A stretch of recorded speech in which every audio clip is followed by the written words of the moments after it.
Hi, I'm Andrew Dubber. I'm the director of Music Tech Fest, and this is the MTF podcast. Now, I found myself chatting on Twitter last week to a New Zealand hip-hop DJ and collector, talking about classic and lost recordings, local rap groups and DJs, and along the way, we got to talking about Zane Lowe. Now, these days, Zane's top brass at Apple Music, and he's the Beats One host whose interviews with musicians led to his recent description in the New York Times as pop's unofficial therapist. If you know Zane, you know him as a music fan. You may know him, for instance, from his time championing new music on BBC Radio 1, and he's basically broadcasting royalty. He's almost certainly New Zealand's most successful broadcaster of all time. Now, what you might not know is that Zane's also a musician, record producer, and rapper himself, and a pretty great one at that. There are those who maintain that one of the albums he produced is New Zealand's greatest hip-hop record ever. These days, I'd put it somewhere in the top 2. His band breakscope had the distinction of most played radio single in New Zealand, and they made it onto Top of the Pops in the UK, though without Zane, for reasons of possible perceived conflict, I guess, since he was also a BBC host at the time. But that conversation I had with DJ Substance reminded me of this interview I'd recorded with Zane about 10 years ago. And it's one that was used in part for a radio documentary, but which was never, at least to my knowledge, aired in full. And so I thought it might be of interest. I tracked it down, dusted it off, and here it is. Now, I have a bit of history with Zane, and this was something of a reunion. It had probably been a decade since I'd last spoken to him, and it's been another decade since we had this conversation. So I hope we get to do this again sometime soon. Here's Zane Lowe, years ago. Enjoy. I'm sitting in a radio studio. It's BBC Radio 1 in central London, and I'm talking with Zane Lowe. And I'm trying to remember when we first met, because I was working for your dad about, nearly 20 years ago, and he said, my son is kind of a rapper. Would you mind staying after work tonight and recording some stuff for him? Do you kind of remember it like that? Oh, yeah, definitely. I remember the first time that I went into the radio production studio that you were doing all the stuff for Radio Pacific. And I mean, Dad just reached out because he knew I had these ideas and these beats and these rhymes, and I think he saw I was at a bit of a loose end and sort of said, well, listen, why don't you use the studio? I'm pretty sure it was his suggestion, and I remember going up and meeting you, and just you were very enthusiastic, and you wanted to help, you wanted to make music with me, and it wasn't just like I'm doing a favor for your dad, you got straight into it, and that was kind of a big turning point in my life, really, because it kind of proved to me that I could finish a record, or at least to some level or standard. Your dad's a bit of a legend in radio in New Zealand. Okay, this interview's over. It's good to talk with you. Thank you very much. Okay, it took you 3 seconds to bring my dad. I'm joking. I was just going to say, what was it like growing up around that? Well, the thing is, it's always good to hear people talk highly of my father, and for the longest time, I was Derek Lowe's son, and that's the way that's who I am. That's a big part. That's what I am. I'm Derek Lowe's son, and I'm very proud to be that. He's left an indelible imprint on my life, in many different ways, and obviously professionally, I've ended up in an area that he has had a huge amount of life experience and great success in. So, I guess it doesn't take a genius to make the connection. Growing up around that at the time, radio to me was different because it was my dad's life, and so I saw the impact it had on my father, both the successes and the things that he considered failures, the ups and the downs. And so for me, it was kind of what my dad did. I remember a conversation that I had with him when we started to sort of hang out kind of more as mates when I was in my teenage years, and the age gap narrowed.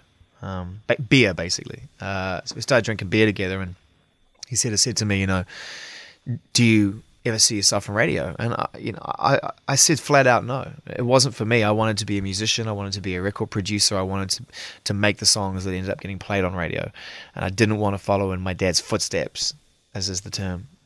But I guess some things you just can't deny. You would have been around a lot of broadcasters at the time, so I imagine, the classic, heroic broadcasters coming through your house all the time. Boddicker, Kevin Black, a lot of those guys used to hang about. You learned at their feet? Well, I ended up at their feet a few times, just because I'd be fast asleep at the various parties that would be being had, and it's like I'd just crash out wherever I crash out. I have fond memories of those times, and they were just family friends to me, and obviously looking back on it now, they were kind of big stars in a golden age for New Zealand radio when it was all new and exciting and rock and roll was on radio and Radio Hauraki was the only place to get it. And it's like the movie The Boat That Rocked, that kind of Richard Curtis movie that came out recently, you know, which isn't particularly good, but it did have memories for me, and the whole pirate radio thing, and it did resonate for me for that reason. And yeah, I mean, I've got good memories of that time, but I was really too young to take it all in, and it was only when I started to get into radio myself, or actually TV initially, which in some weird twist of fate also involved Kevin Black, because he had a hand and he was on the board of Max TV, and that kind of brought everything full circle for me. What were the big tunes for you at the time? I mean, do you remember yourself as a kid that was really into music? Yeah, I mean, as far back as I can remember, music was kind of the only thing that really motivated me.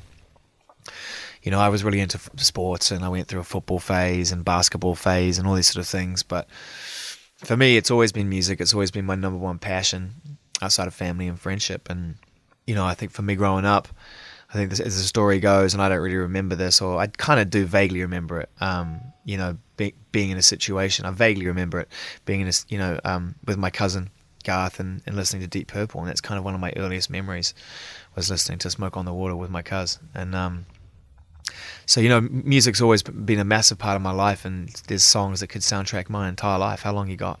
Somebody told me that U2's War was the first record you bought. Is that right? Yeah, that album was the first album that my mother kind of gave me some money and said, you can go and buy a record of your choice that you want.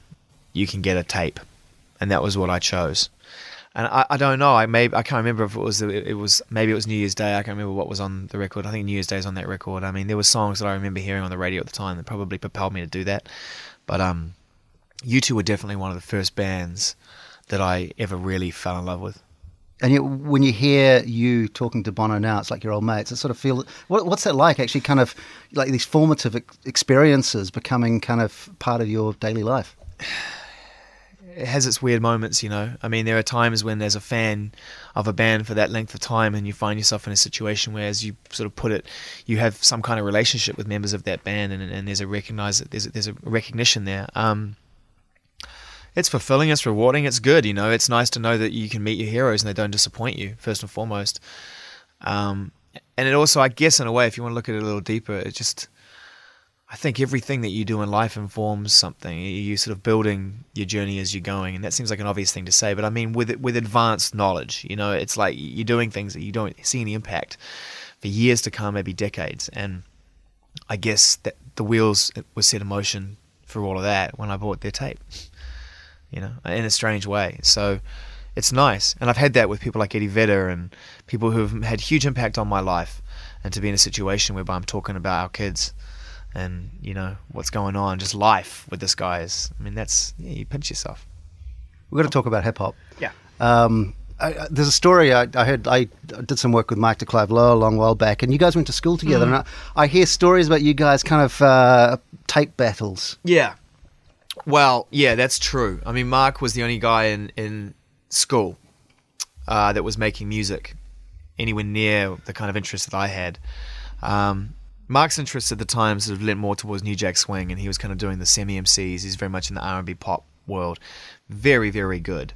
But we would have little battles because I was trying to make this kind of more sort of heavy hardcore rap music, and he'd be making this kind of like that kind of swing thing. So, you know, he didn't really get where I was coming from, and I didn't really get where he was coming from, but we respected the fact that both of us wanted to have a life in music, which at that age was kind of rare unless you were in the school band or you were studying in the music room. And we didn't, I mean, Mark may have been doing that as well. When we were hanging out, we would literally go up the top of one of the towers of the big kind of grammar hall, and we'd sit there over lunch and we'd play each other's beats. And the only other guy who was actually involved in that was a guy called Andy Morton, who's gone on to have great success in New Zealand and as Submariner, and is one of my favorite producers and DJs in the world, hands down. So the three of us kind of came up together in an roundabout way. What tipped you off to hip-hop? Andy, well, for hip-hop, I can clearly remember the first time I ever fell in love with rap, which led to hip-hop culture. I was watching an afternoon report, I believe it was on Video Dispatch, and it was a report on a rap tour that was going on around America with Run DMC. I think the Beasties were involved somewhere along the line, so it must have been about 84 and 85. And and maybe even a little earlier, because I remember I was into rap music when Live Aid hit at 85, so it must have been earlier than that. And I was just blown away by the energy of it, and just how cool they looked, and how amazing the stage set looked with the turntables on the riser with the black drape and the red sort of like siren lights going off, and just how exciting the whole thing seemed. And I remember just watching that and thinking, yeah, that's for me. Because I'd been really following my brother's record collection up to that point, discovering Led Zeppelin and the Smiths and Violent Femmes, Hoodoo Gurus and all that kind of stuff. And that was the first time that I sort of went, that's what I want to listen to. That's my music. And no one's going to really get that. I didn't realize that it would be a long time before anybody got that. I mean, there wasn't even categories in the record store. Kirk Harding, who works in America now at Universal, who's done very well for himself, will tell you, 256 Records, I used to go in there, he remembers, we'd be in a school uniform rolling down there looking for rap records. They'd be in the blues and soul category. And all you could get was like the odd Grandmaster Flash or Grandmaster Mally Mel record, or those Street Sounds compilations that I think Morgan Khan used to put together. They had like, all the electro records of the time. And those are the only things that were out. And it just, for the longest time, it felt like we were in the smallest niche of music fans in the entire country. And we were, no one got it. No one even imported it. Maybe me, Kirk, Phil Bell, aka Severe, and Rob Salmon were the only ones that were kind of into it, that I knew. And you started making it. You were producing beats on I remember your Akai sampler that you had. Yeah. But you were also rapping. Was there a conscious choice to do both, or? I just didn't know anyone who rapped, and I didn't know anyone who made beats. So I just thought I'll do both. And that was just it. I didn't have anyone to collaborate with. And I struck up a friendship with Rob Salmon not long after I started making music. And also, the music I made initially wasn't on my own kit. It was I used to work in a studio with a guy called Graham, who went on to have enormous success writing the incidental music and the theme music for Shortland Street. So that guy is paid. But that aside, he was a good man, and he was generous with his time. And we used to make songs, and a lot of the early demos were made up in the attic of his house. And he had the most amazing studio. So eventually, because it was just harder to nail down time with him because he was so busy doing all the Shortland Street stuff and various ad music and stuff, he was getting into syncs, that I had to reach out and make my own music and get my own kit.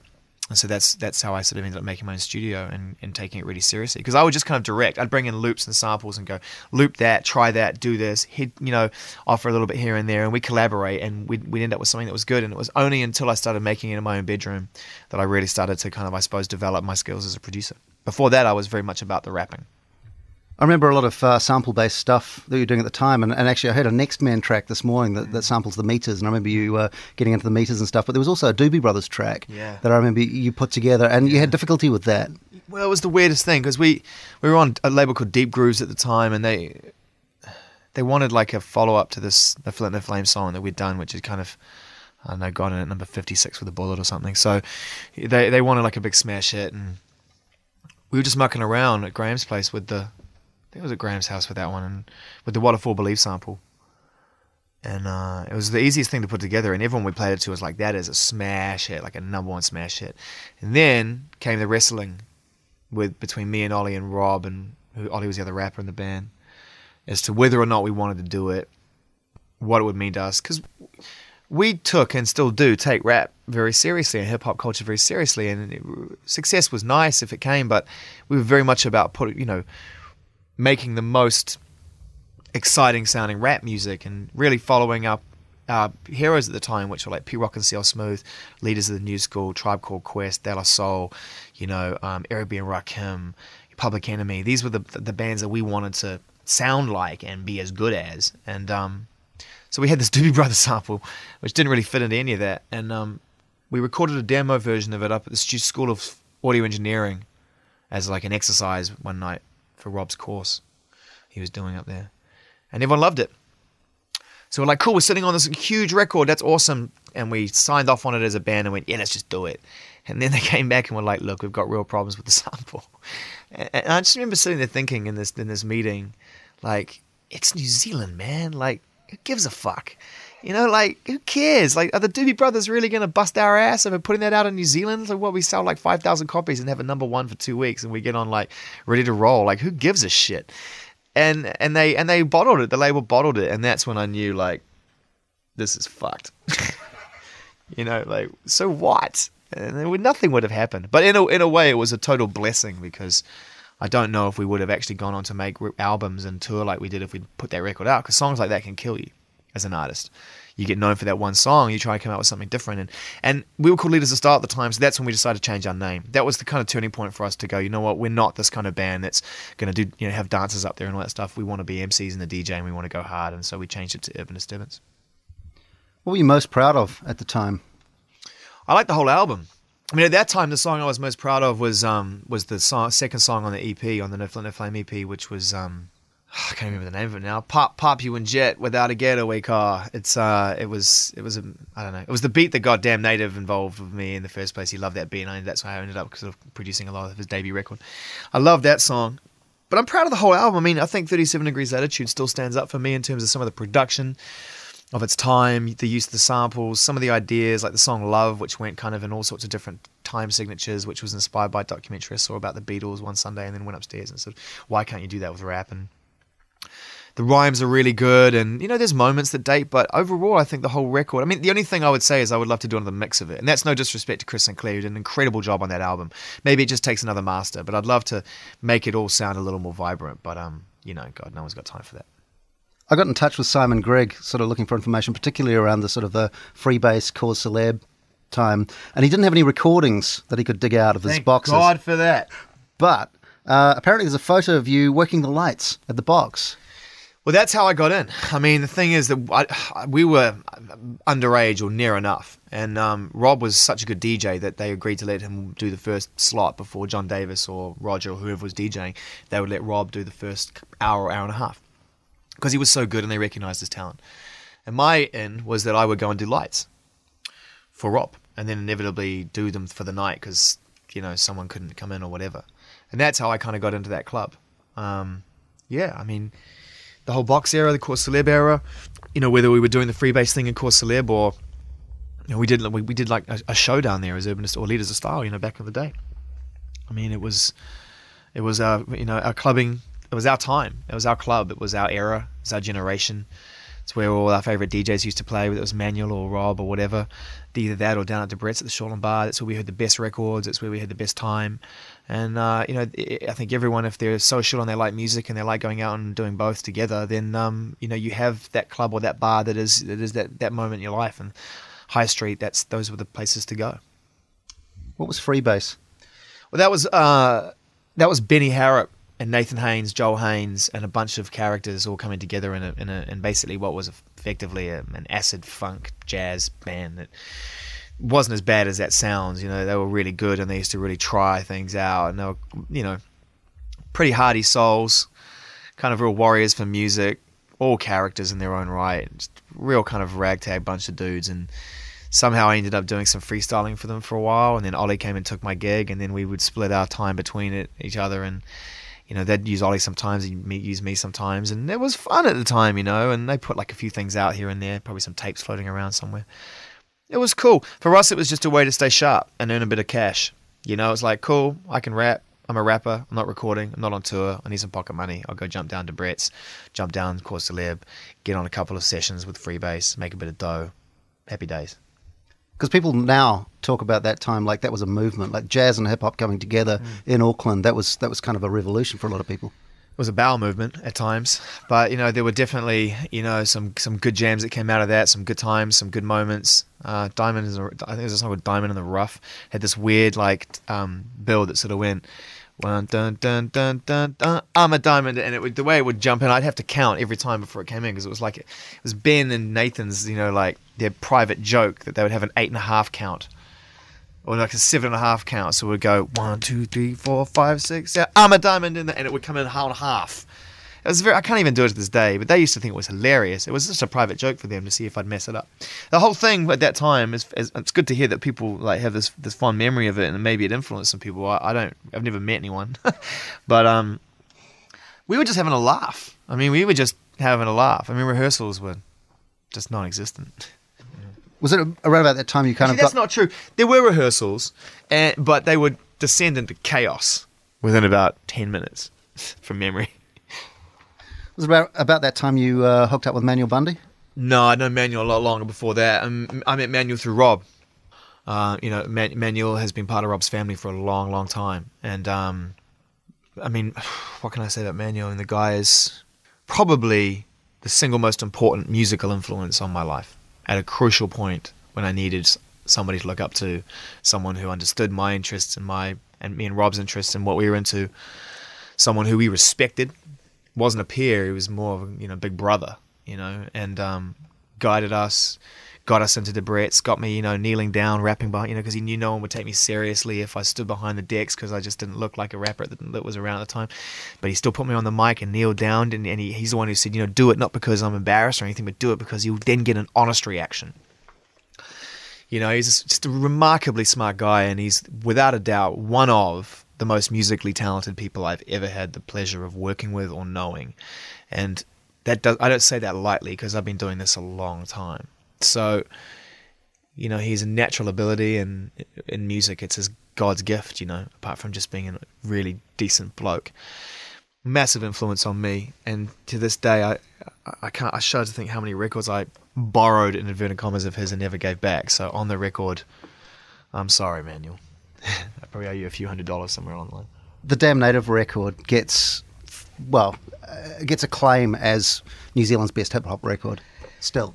Yeah, I know. Some people say that still, I don't know. I couldn't say that. I mean, that's for other people who listen to a lot of records over time to make that decision.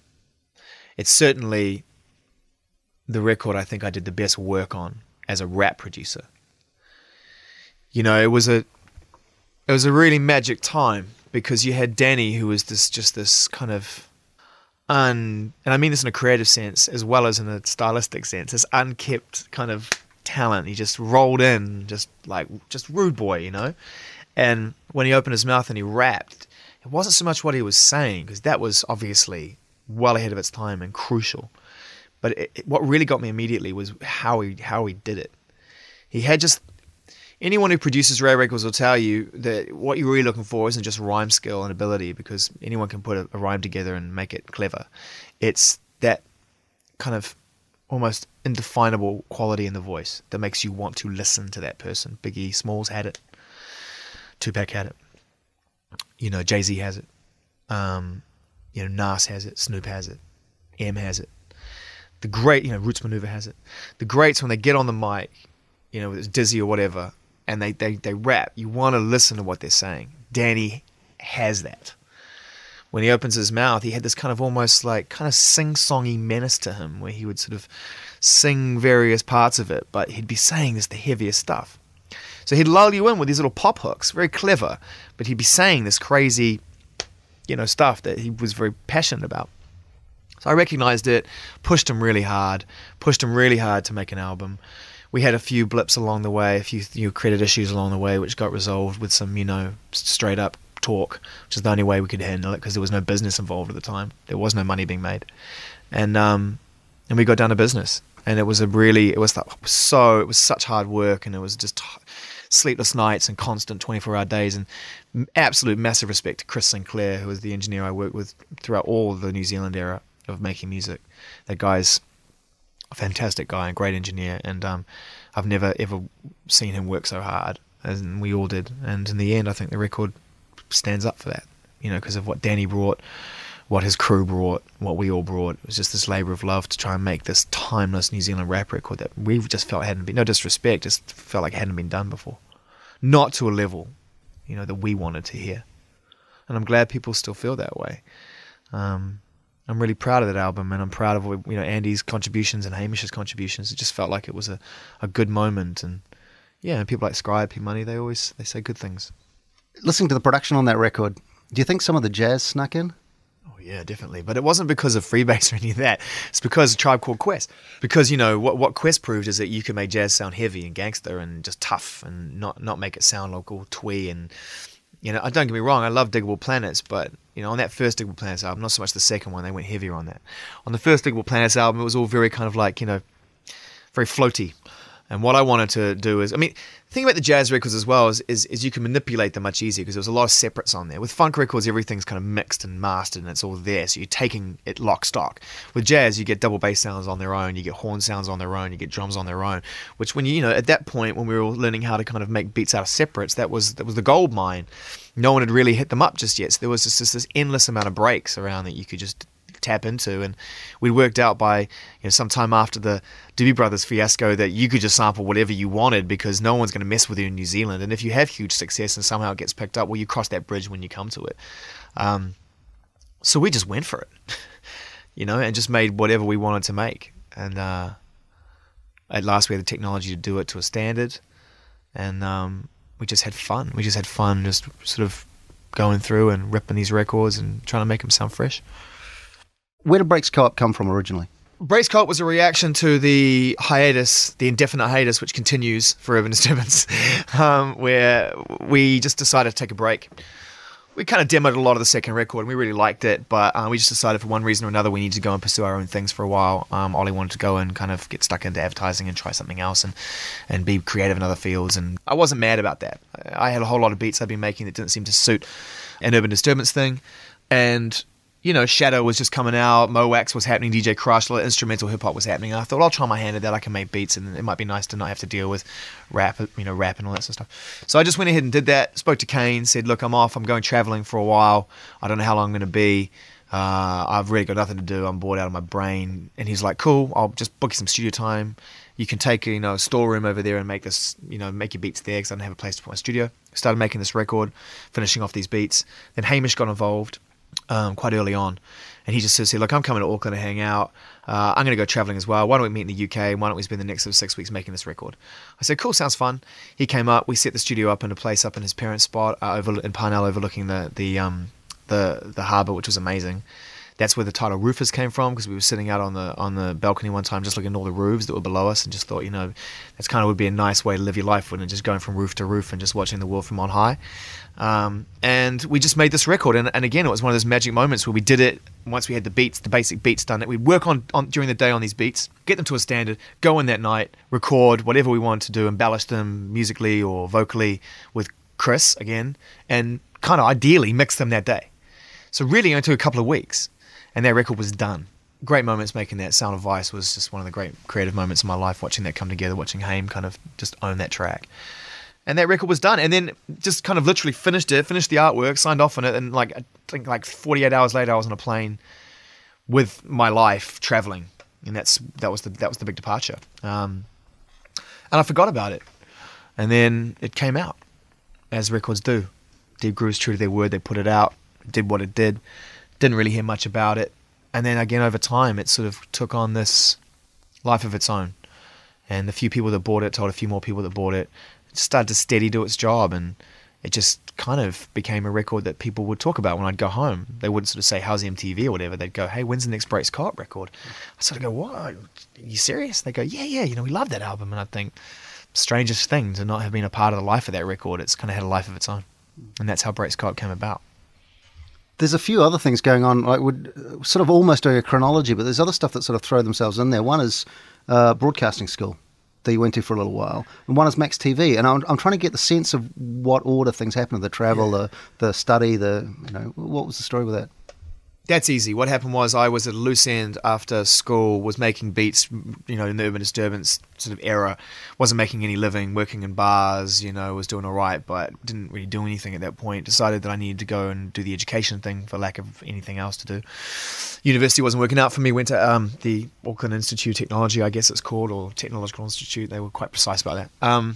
Started doing this kind of media degree, for lack of a better term. Got one full-time year into it. At the same time, I was kind of working at Max TV. I'd got this gig just being a tape op at Max TV, not in front of the camera, just playing tapes, which was a godsend because I needed money. It paid actually really well compared to what I'd been getting before. And it got me out of trouble. I'd sort of been unemployed for about 6 months, just sitting around twiddling my thumbs making beats, and it wasn't making my parents very happy. So got into that, and it was all happening around the same time. And then I kind of got offered this gig doing, what was the big Sunday show that had Nathan and Petra, and the big Sunday on Ice TV? Mm. Yeah, I went through that whole process, and I don't know if this has ever been official, but kind of got offered a gig for Ice TV. And I turned it down because Max TV, I've been doing some presenting work. Max TV offered me a full-time evening gig. And I don't even know the reasons why I turned it down. It was ridiculous. On paper, it was the most ludicrous thing in the world, because I was turning down this nationwide terrestrial TV afternoon, massive, big, hype show. There was nothing like it in the country. The money was really good for someone my age. I mean, it was really good for now. I just decided to stay in music. I just wanted to be in that field, dealing with artists and interviewing artists, and I wanted to be true to that. So I turned it down, and part of the deal of me turning it down was Max TV gave me enough money to leave my jobs, and I decided to. I tried to do the part-time tech thing for a while, but I just thought, I'm getting the experience I need, and I weighed it up and made the decision that I would put education on ice. So I did. Went full-time Max TV, did Serious Fun Show for a few years, ended up kind of making a lot of shows, getting production skills, and learning how to make TV. Did that for sort of 4 or 5 years, and then decided I was ready to go for various reasons. Nothing sinister, just had learned what I needed to learn from at that point, wanted to travel, and kind of felt like the media was changing in New Zealand. There's a lot of people out there with big checkbooks who wanted to kind of do the whole youth TV thing. And I didn't know how Max TV was going to survive that. Whispers of MTV coming through, all that sort of stuff. And I just thought, I don't want to make it look like I jumped ship. I kind of jumped ship. Am I right in saying you never did radio in New Zealand? No, you are right. I never did radio in New Zealand. I never did radio in Britain for the first 2 or 3 years. That came after I moved to Britain, and got my foot in the door at MTV. Did some work at MTV on the Up For It show, which New Zealand saw, doing all sorts of ludicrous things to justify my place. But I got to meet some great people. We did Temple Morris, family friend to this day. Still got a lot of friends from that, good experiences from that. Got a gig at MTV News. Just, whatever I could turn my hand to. And then eventually, you got to remember at this time, there's a real pop revolution going on. It's not dissimilar to how it is now. The cycle of trends had turned towards pop music.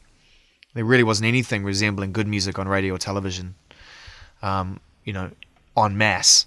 But they still had to satisfy that style of music on MTV. So they said, look, you and this guy Paul can go away and make this show for next to nothing, and you can come up with whatever you want, just do it within the budget, choose your videos, and we'll put it out. We did. We called it Brand New, and that really was, if you talk to a lot of bands around that time, it was kind of the only outlet for music videos for them, and it was a place where a lot of people used to go to see decent music, because everything else was just straight up pop. And that's how I came to the attention, to wrap it up, of Andrew Phillips at XFM, who I believe his son told him about me, from what I can gather. Before you got to Britain, there was a road trip across the States. Can you tell us a little bit about that? Your Kerouac experience. It really wasn't that vivid or interesting. It was just an opportunity for me to do something that was fun before I resettled somewhere else. Anyone who's kind of relocated will tell you it's unsettling and expensive and tiring and nerve-wracking and scary, and I knew all those things were coming. So I just decided, you know what I'll do? I'll jump in a car with a friend of mine, Jax, who'd done some video directing for us, and he'd worked at Max TV. He's a friend of mine, and he's a director. And we just jumped in a car in a grey Buick, and we just drove from LA to New York over the course of what turned out to be about 3 weeks. Had some great experiences. Did see the American dream for what it was worth, and had some real time to reflect too, because not every day is going to be like, you say, the Kerouac experience. You can have days where you're on a beach somewhere in New Mexico or in Florida, kind of bored out of your box with nothing to do. Everyone's tired. You've been driving all day. What are you going to do? So you go for a run on the beach, or you sit there and you think. So it was a really precious time for me, and it got me to New York, and that's where I settled for another 2.5 months, until I had to travel to get legally to get out of the country, and then I went to England. But I really dragged myself to England. I didn't want to go. I wanted to stay in New York. I wanted to stay in America. I decided that was where I was going to, pursue my dreams, and that's where I was going to have success. I talked to everyone who could help me. I spoke to Phil Keegan, who was a wonderful guy. He gave me a good long chat on the phone one time when he was stuck in traffic in LA on a speakerphone, telling me through the ums and ahs. And it's him that told me to go to Britain. He just sort of said, don't do it the way I did it. Don't, it's a really long, hard road, very, big legal process to become, to get your passport, all that kind of stuff, because it's tough when you have to do it that way. If in my opinion, I think you should go to Britain. That's where you've got a visa, that's residency potential, and you've got Brent Hansen, and you should follow those leads. And that was this time. That's when I decided to go to Britain, because of Phil. So you say Brent Hansen. Was there a kind of a Kiwi network that you tapped into that was waiting for you? No, not at all. In fact, it was through Roger Shepherd at Flying Nun that Brent got my tape. Somehow Roger got my, audition tape, my show reel, which was ridiculous. It was like 25 minutes long. It was a scene. I had like a 30-page resume. It was just stupid, But I didn't know the rules. So he got it, really liked it, sent me an email, completely unprovoked, saying, "Hey, what's up? Just really short. My name is Brent, I work at MTV," and I just literally seen a thing on 60 Minutes about how Brent Hansen was spearheading this new MTV UK thing, and it was going to be this big thing, and I just remember thinking, God, I'd love to work there. And he reached out a week later, just by chance, and said, "If you're ever in Britain, look me up." And I went back to him, and that's when I decided to go traveling, and I did like a little 3-week run around Britain and America and New York. I went to London and New York for like 3 weeks on a holiday, and came and saw Brent, and he was amazing. First time I met him at the Q Awards, he got me a ticket to the Q Awards. And so I show up at the Q Awards, don't know anybody. And he's like, "Hi, I'm Brent Hansen." I'm like, wow. And there's Johnny Marr, so it was quite a moment. I'll never forget, I went up because they had these cameras on the tables, these disposable cameras that used to be able to go and take photos of everyone. And I went and had my photo taken with Johnny Marr, and I came back and he shook his head at me like, "You fanboy." And it was great. It was just like, I felt so uncool, but fuck it. I've still got that photo somewhere. What was your big break? If you had to name a moment that you thought, you know what, this is going to work out pretty well. I've been lucky. I would say I've had more than one break in life to get where I got. I'm totally aware that, I've been fortunate in this. And I've worked hard, but I've only worked hard at making the most of the opportunities that have been presented to me.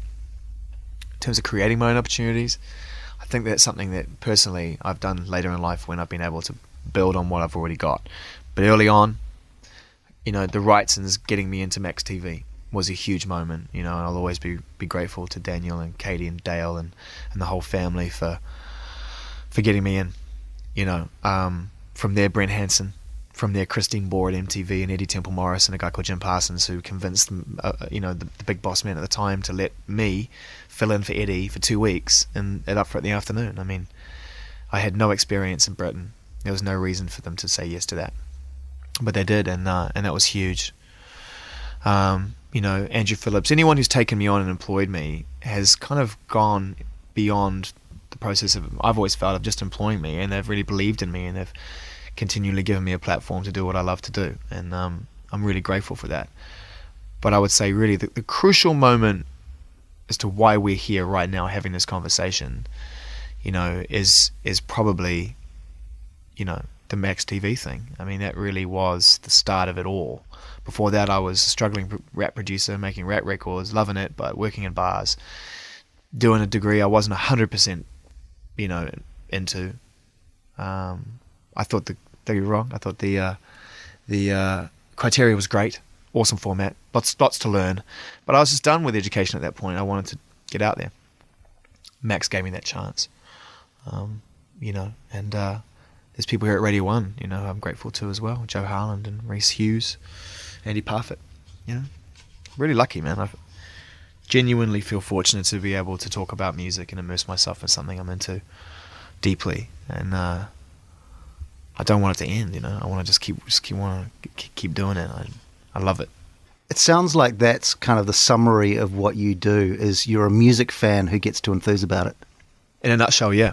I get to get as close to music in every way as I possibly can, whether it's playing it out, playing it on radio, making it whenever I can, talking to musicians, I mean, the whole thing about the interviews and why people always say, "Oh, you're good at interviews," it's because I love musicians. I love being around them. I love talking about music. Now I do an interview with a band. It might take 10 minutes to get what we need to get across on Gonzo. Back in the day when we do, like we used to do Serious Fun Show, if I got like time with Katie Lang, I'd spend an hour. I mean, I can't even imagine how boring it must have been for people to watch this on Max TV on a Friday or Thursday evening. Like, there's me, oh, it's Zane and Katie Lang again. Oh, they're still going. Wow, he spent 9 minutes talking about producers. Wow, that is fucking boring. But somehow they let me do it, and that's how I learned. And because I just wanted to know everything there was to know about music, how to make it, how you put it out, this, that. And the really great thing is that a lot of years later, I still don't really know, how it's done. I mean, I know how I like to do it. I know what I like. And I know what seems to work in the record industry in terms of making records relatively successful. I've seen it happen enough. But that's all just mechanics and math. I still don't really know. I haven't gotten anywhere closer towards understanding the actual essence of music, and that's good. That's a very good thing. and yet one of the biggest, well, certainly in New Zealand, one of the biggest radio singles of all time, is something that you were very closely involved with. Well, that second Breaks Co-op album was just, again, that was really a case of us just following, the album. It was a very different thing when we were making it in the bedroom, me and Hamish. It was pretty schizophrenic beast, there was rap sort of kind of tunes on there, and there was sort of instrumental hip hop, and there was up-tempo stuff, and then there was these folky things, and it was really weird. And we really didn't have any idea about, we were just going to mix a few things and see where it came, until we teamed up with Andy Lovegrove, who was one half of the Away team, who engineered the demos and made them sound fresh. And we gave him the other side. We gave him a bunch of records because I'd heard him sing on the Away team stuff and just was like, this guy's insane. And much like it happened with Ollie, where I said to Rob at the early days of Leaders of Style, wouldn't it be great if Ollie came back from America and joined our band, and then like the next day he called up like, I've decided to move home. Can I dance with for your band? It's like, no, you can rap in our band, And the same thing happened with Andy. I said to Hamish, wouldn't it be amazing if we could get Andy to sing on our stuff? And so we sent him some of the demos, and we actually wanted him to sing on the song that ended up being Duet. He chose the other side as the first thing to sing on, and then he sent the demo over and was like, I think it might be a bit cheesy for you guys, I'm concerned that it might be a bit commercial and you might not be into it, but whatever.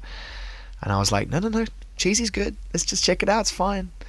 And when I heard it, I was like, that is just like easily, along with I would say, Sound of Vice, the most instant thing I'd ever been involved in. I was, let's do it. Went and recorded it, and then we said to Andy, would you be interested in singing on a few other things? And he's like, yeah, cool. If I get some money, we'll finish the record. Went to EMI in New Zealand, Morgan, Chris Caddick, good people. Yep, here's some dough. Go finish it. In fact, they didn't even give me, you know what? Scrap that. They didn't say here's some dough. They just said, yeah, if you can deliver a record, we'll put it out.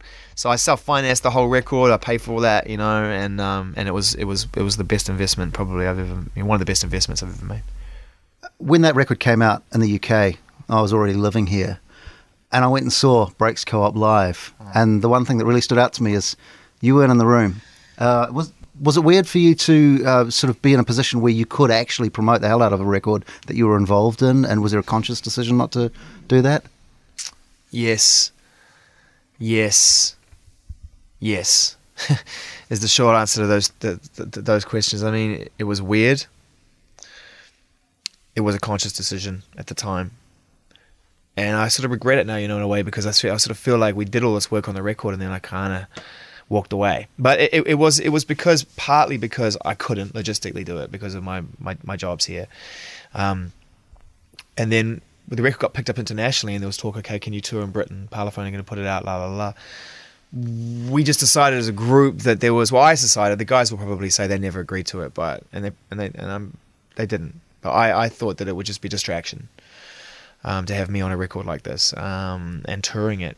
And then we got the best news in the world. We found out we were going to become parents, my wife and I, and just logistically, again, it just became way too difficult around that time to tour. So there was no question that I was ever going to tour or not. It was weird. I look back on it now, and I've got no regrets, I suppose, because it just was the way it had to happen. But part of me wishes I'd had a chance to spend a little more time on the road with those guys if the timing had been different, because I never got a chance to see those songs develop and breathe in front of an audience. But, something pretty strange and weird about watching your band play Top of the Pops without you. It's quite a surreal experience. It really was quite a strange thing. But they did good. And Breaks Co-op have played large music festivals. As a DJ, you've played to like big crowds. How do you kind of, standing in a room with the lights dimmed down and talking into a microphone is one thing, but being confronted with that many people, what's that like? Well, it's experience, you do enough of them, and you get a handle on different environments and different moods, different crowds, playing Wembley Stadium is bizarre. I'm not going to lie to you. It's the weirdest thing to do. You might only reach 5,000 people on the floor. Everyone else is, drinking soda and having a conversation, but still standing in the middle of that arena playing records for the day is just a very surreal thing. But then, you get to play small clubs, or you play academies, whatever. It's just, you do enough of them, and over time, hopefully, you get better, more confident, and you just develop your own technique and your own style. I love DJing. I love playing records out. It's kind of been, for me, it's been a very useful way to satisfy the performing side of me. which I do a little bit on my radio show, the way that I interact with the music and my energy in it. But it's been really good for me to kind of, because I didn't get to tour with breakscope. It's been a long time since I've really felt like a performer, and the DJing gives me a chance to do that. And at the same time, I'm self-sufficient. Apart from the crew I roll with, the guys who tour with me on a production and tour management level, I can kind of do it myself. You know, I'm in charge of what I do, and I love it. It's only really at the end of this year I've been thinking about, okay, do I want to kind of do something collaborative again? Because the last 2 years since the breakscope project has been really enjoyable for me, just to go out there and I can sit there on my laptop or at home in the studio and I can just make an edit of something or do something original and go, I'll try that out tonight. You know, it's not mixed and mastered to release quality, but it's good enough for a sound system. I'll go in there, I'll play it, and you get that immediate response to something that you've made, and it's great. And you know, I've been lucky again in the sense the last 2 or 3 years, I guess, through a lot of gigs and the right gigs, that as a DJ, you know, I've reached a certain level, you know, where it's not just about, oh, he's the guy from TV and radio. It's like, okay, he can do it. It's always been very important to me that I'm not cashing in on something. And that's on every level. Even when I was doing Max TV and stuff, I never wanted that to be a conflict with my music career. It's really important that I was separate. And I think, I don't know, in a way that kind of comes from my mum, you know, and my dad, and they've always been kind of like, you know, you should pick your moment, you should identify what it is you want to do, and you should be as pure to that as you can. And you've gone from somebody who's a fan to somebody who has fans. I mean, like we interviewed some people outside your gig, and they were just, we love Zane Lowe, and I'm sure you get that all the time. How do you keep your ego in check, or do you? Well, I don't get that all the time because I'm not around that. You know, I don't go looking for that. And I don't surround myself with it at gigs. I don't sort of hang about afterwards to get a pat on the back. You know, we get in, we get out, we do our job. It's fine to say hello to some people, but we don't hang about. So it's good that people enjoy it, but I really do think of myself as a conduit between music and fan. And whether it's on radio, or whether it's in clubs or gigs or whatever, if I'm DJing or interviewing a band to try and reach their audience, I'm just a connector. You know, I'm a recommender and a connector. And I do it my own way, and that's enabled me to make a really good life out of it and enjoy myself, you know. But when people say I'm a real big fan of what you do, I sometimes want to say, well, what is it you think I do? You know, because I just sort of play records, and if it's enjoyable for you to hear me do that, then great. But I think what people really mean is they're fans of the music, they're fans of what we all share together, which is that real interest in new music and music as a whole. And I'm just doing my best to kind of do a little bit in the great tradition of people like Steve Mac and John Peel and, you know, Tony Vance and great DJs from throughout my life that have done great things for music. And I just want to be held in that kind of regard. But the way I do it will also provoke reaction. You'll get a lot of people who don't like what I do, and I guess that's also the way in the modern media too. You know, there's opinion formers and opinion makers and opinion holders everywhere.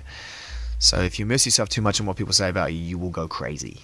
So you just better left alone, really. You've championed lots of bands throughout your career, like lots of bands that have made it because you've championed them.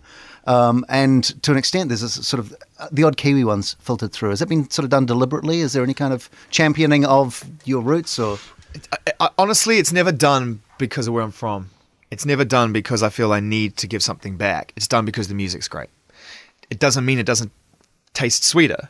It doesn't mean that it doesn't feel better for me to play records that do all right and to have some kind of contributing factor towards the success of local artists.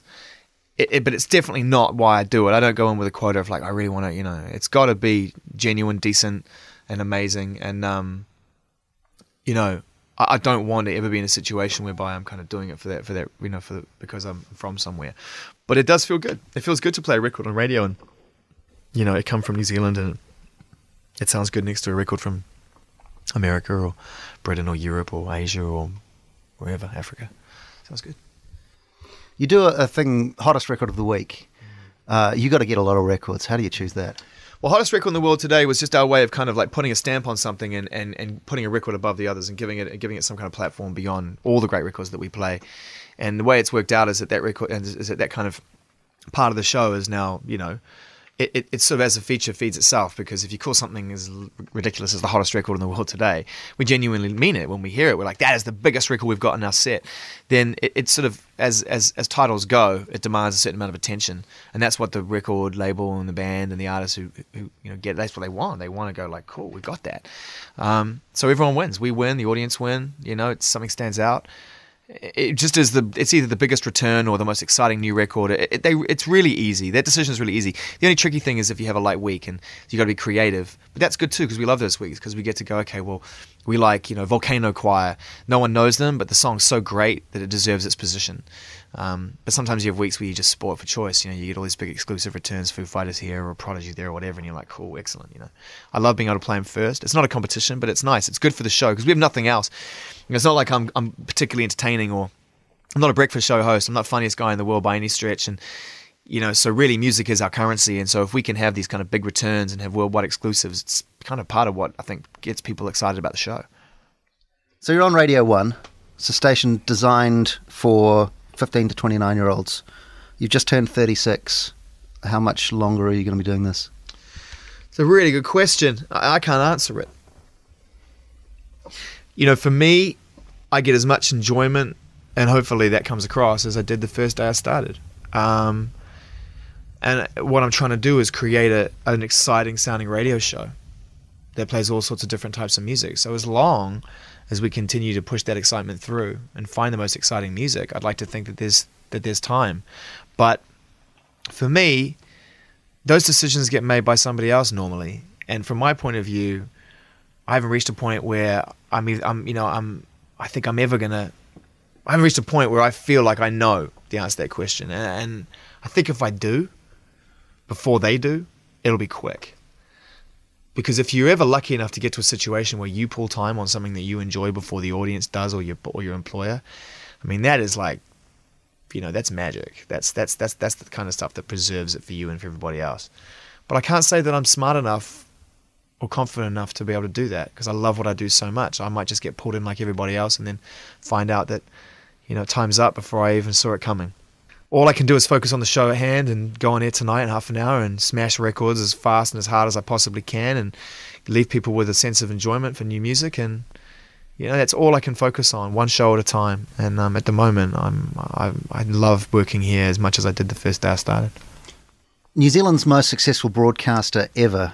No, surely not. On the numbers. Would you ever go back?